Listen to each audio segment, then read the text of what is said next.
Hello ফ্রিয়ান, কেমন আছো তোমরা সবাই? আশা করি ভালো আছো। তো আমিও ভালো আছি।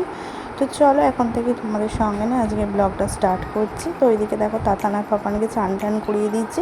ওরা বসে বসে খেলা করেছিল। আর এদিকে আজকে আমাদের চিকেন হয়েছে। তো তাতানার পাপানের জন্য আলাদা করে এদিকে করে দিয়েছি চিকেন স্যুপ, গাজর বিন সব দিয়ে, আলু ফালু দিয়ে। তো ওরা এটা বেশ খেতে ভালোবাসে, তাই জন্য ওদের জন্য আলাদা করে দিয়েছি। আর এদিকে দেখো ভাতের মধ্যে ঢ্যাঁড়স সেদ্ধ দিয়েছিলাম, সেটা দিয়ে ভাত খাইয়ে দিচ্ছি এখন। তো তারপরে দেখো তাতানার পাপানকে খাওয়ানো হয়ে গেছে। তো ওদেরকে টিভি চালিয়ে দিয়েছিলাম, ওরা শুয়ে শুয়ে টিভি দেখছে। এখন ঘড়িতে 1:30 মতো বাজে। হঠাৎ করে বৌদি ফোন করে বললো তোদের বাড়ির ওই দিকে যাবো, তো তোদের বাড়ি যাচ্ছি। তাই জন্য তাড়াহুড়ো করে গিয়ে আবার রান্না করবো। তো চিকেন তো হয়েই গেছিলো আগেই, আর ভাতও হয়ে গেছিলো। তাই জন্য আবার বৌদিরা আসবে বলে তাড়াহুড়ো করে পোলাও আর আলুর দম করলাম। তারপরে বৌদিরা এলো 3:30 4টে নাগাদ। তারপরে বৌদিদের ওইদিকে খেতে দিয়ে দিলাম, পোলাও আলুর দম এসবই করেছিলাম।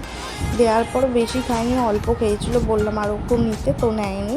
তো তারপরে দেখো তাতানা পাপানের জন্য একটা বড় চাউমিনের প্যাকেট এনেছিল বৌদি। আর বলছিলাম বৌদিকে অনেক করে থাকতে। তো ওই 5:30 6টা নাগাদ চলে গেছিলো, বলছিলাম মোমো বানাবো থাকো। তো বৌদির কাজ আছে বলে বললো না আমি আর থাকবো না, এবার চলে যাবো। তো ছিল 1.5-2 ঘন্টা মতো, অনেকক্ষণ বসে গল্প টল্প করলাম। তারপরে সন্ধ্যেবেলা তাতানা পাপান ঘুম থেকে উঠলো, ওদেরকে একটুখানি পোলাও খাইয়ে দিলাম। আর এদিকে দেখো আমি এখন বানাবো মোমো, তাই জন্য গাজর গ্রেট করে নিয়েছি ওইদিকে। তো দেখো সয়াবিন দিয়ে বানিয়েছি, সয়াবিন মোমো বেশ খেতে ভালো হয়েছিল। তো এদিকে পেঁয়াজ কুচি, লঙ্কা কুচি, একটু রসুন কুচি সব তেলে ভেজে নিয়েছিলাম। আর টুকটাক কিছু মশলা দিয়েছিলাম, যেমন জিরে গুঁড়ো, তারপরে ধনে গুঁড়ো, আরও অনেক কিছু দিয়েছিলাম। দিয়ে পুরটা বানিয়ে নিয়েছিলাম। দিয়ে দেখো তারপরে সসটা দিয়ে এইভাবে করে নিয়েছিলাম, খেতে বেশ দারুণ হয়েছিল।